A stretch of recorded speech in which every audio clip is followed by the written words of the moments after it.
संसद में 2 दिन फुल डे फुल शो।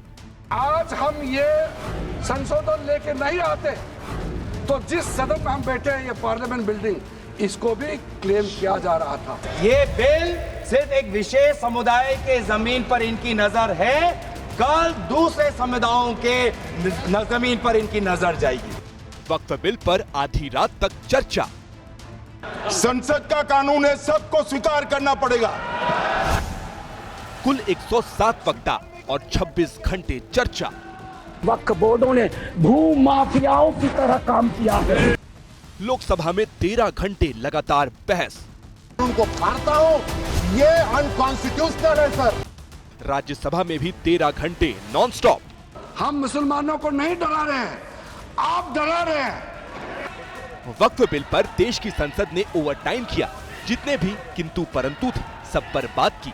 अंतिम नतीजा ये रहा कि नया वक्फ बिल पहले लोकसभा से पारित हुआ, फिर राज्यसभा से भी पास हो गया।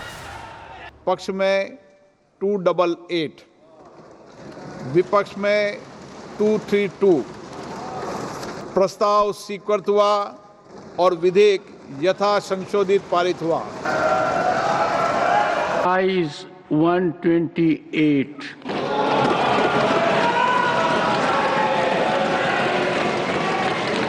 95। Bill is passed. संसद में सरकार जीत गई, लेकिन विपक्ष पहले ही बोल चुका था कि इतने पर भी हार नहीं मानेंगे, लड़ाई को सड़क और सुप्रीम कोर्ट तक खींच कर ले जाएंगे। हुआ भी वही। नए वक्फ बिल के खिलाफ सुप्रीम कोर्ट में पहली याचिका कांग्रेस ने जमा कराई। बिल में संशोधन करने का हक सभी सरकार का है, इसमें कोई शक नहीं है, लेकिन जो बुनियादी प्रोटेक्शन है कॉन्स्टिट्यूशन के तहत किसी के लिए भी, किसी इंडियन सिटीजन के लिए, उसको जब आप वायलेट करेंगे और अपने नंबर्स का दुरुपयोग करेंगे, उसी के तहत हमने सुप्रीम कोर्ट में जाने का फैसला किया है। आगे बढ़े उससे पहले आप देखें कि वक्फ का मैटर संसद से सुप्रीम कोर्ट पहुंचा है, तो उसमें 3 ही मूल सवाल हैं। पहला, विपक्ष किस आधार पर वक्फ बिल को चुनौती दे रहा है? क्या सुप्रीम कोर्ट विपक्ष की याचिका को स्वीकार करेगा? क्या नए वक्फ कानून के रद्द होने की जरा भी गुंजाइश है? कांग्रेस के पीछे पीछे AIMIM भी याचिका लेकर सुप्रीम कोर्ट पहुंच गई। ABP न्यूज से खास बातचीत में असदुद्दीन ओवैसी ने कहा कि वक्फ बिल पर लड़ाई खत्म नहीं हुई है, मुसलमान हार मानने वाले नहीं। दरगाहें उनके कंट्रोल में आ जाए, इमाम बाड़े उनके कंट्रोल में आ जाए, इस तरह का कानून बीजेपी बना रही है कि इस मुसलमानों को जलील और रुस्वा करने की कोशिश की जा रही है, हमको सेकंड ग्रेड सिटीजन बनाया जा रहा है।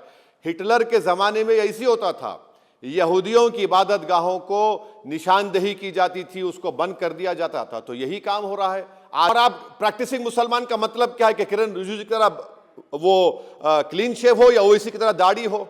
आर्टिकल 300A कॉन्स्टिट्यूशन कहते हैं प्रॉपर्टी मेरी राइट है, मैं जो चाहे कर लूं।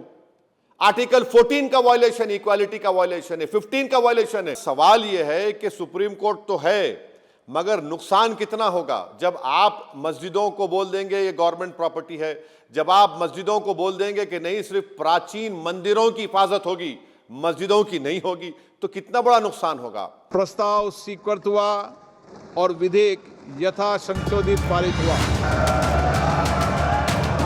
अब देखें कि नए वक्फ बिल के खिलाफ कांग्रेस और विपक्षी दल किस आधार पर सुप्रीम कोर्ट का दरवाजा खटखटा रहे हैं। विपक्ष जो हवाला दे रहा है उसमें पहला है आर्टिकल 14 से 18 यानी समानता के अधिकार का उल्लंघन। दूसरा है आर्टिकल 25 यानी धार्मिक स्वतंत्रता के अधिकार का उल्लंघन। तीसरा है आर्टिकल 26 यानी धार्मिक संस्थाओं के अधिकारों का उल्लंघन। और चौथा है आर्टिकल 29-30 यानी अल्पसंख्यकों के अधिकारों का हनन। हालांकि इन सारे आरोपों पर सरकार संसद के दोनों सदनों, दोनों चर्चाओं में जवाब दे चुकी है कि वक्फ बोर्ड कोई धार्मिक संस्था नहीं, सिर्फ एक ट्रस्ट है।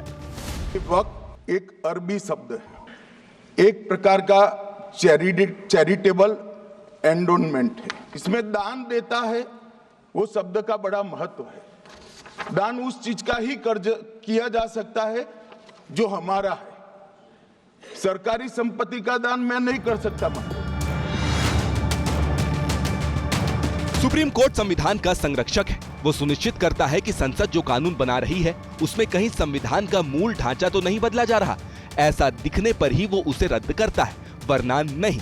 इसमें कोई भ्रम नहीं है कि संविधान में संशोधन संसद का ही अधिकार है। कानूनी जानकारों को नहीं लगता कि वक्फ बिल पर सरकार का होमवर्क कमजोर रहा होगा। एक पार्लियामेंट के द्वारा पास किया गया कानून है। सुप्रीम कोर्ट ऐसे मामलों में बिना सरकार के पक्ष को जाने कानून पे रोक नहीं लगाता है, और ये मामला जब बहस होती है और पूरी तरीके से इस मामले में पूरी बहस हो जाती है, उसके बाद ही डिसाइड होता है कि ये कानून संविधान के हिसाब से है या संविधान के खिलाफ है।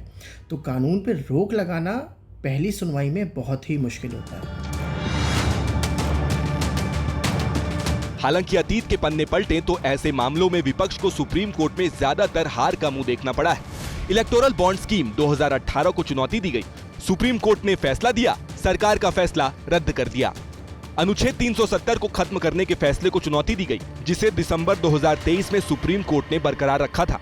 नागरिकता संशोधन अधिनियम को चुनौती दी गई।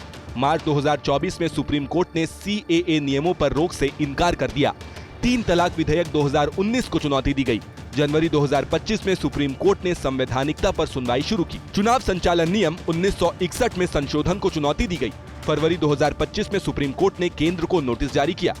इनमें से बहुत से मामले हैं जिन पर विपक्ष ने पहले सरकार पर और फिर जब फैसला पक्ष में नहीं आया तो सुप्रीम कोर्ट पर भी सवाल खड़े कर दिए थे। तो क्या वक्फ बिल को लेकर भी ऐसा ही होगा? फैसला मनचाहा नहीं आया तो फिर कोर्ट पर उंगली उठाई जाएगी?